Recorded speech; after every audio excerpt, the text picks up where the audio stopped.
The Girls Do Porn case was a criminal enterprise that created fictitious modeling ads that promised real modeling opportunity that were fully closed opportunities.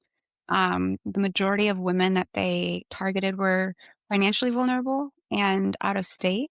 Once they got girls there, or if a girl showed any type of hesitation, they would put her in contact with a reference model, which they said was a girl that had worked with them, that they could verify that it was safe, knowing that women tend to trust women over men. So that was just a pretty integral part of the criminal enterprise. And once they got girls there, there were two men to one girl. And in my experience, there was marijuana involved, but I have heard other experiences and other stories where there was more than just marijuana involved, and some instances where girls were given drugs. So once we were in the room, there really was no option to leave peacefully. Consent was never asked or given. It was told what we were going to do. That's why the production came out to look so consensual.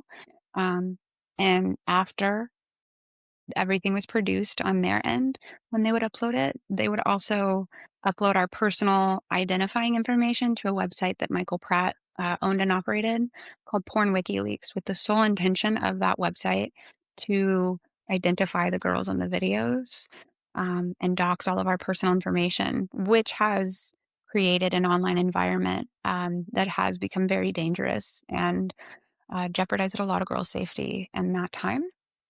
Um, but in 2021, the federal government officially began their prosecution of each member that they could prove without reasonable doubt. And that is when all of the girls started getting letters. And with each case, more and more girls kind of came out. Um, Garcia and Pratt definitely had the most girls, with Pratt having around 40 women in person to speak and give their victim impact statement. And it lasted about 4.5 to 5 hours. But that resulted in a 27-year prison sentence, which the government was asking for 21.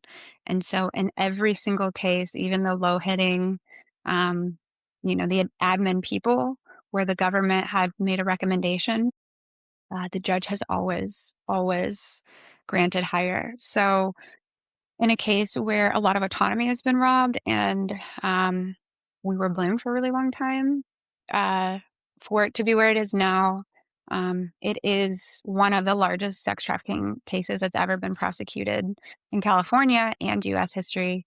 It's the second case in U.S. history where copyright was assigned to victims who were robbed of their image and exploited online with it.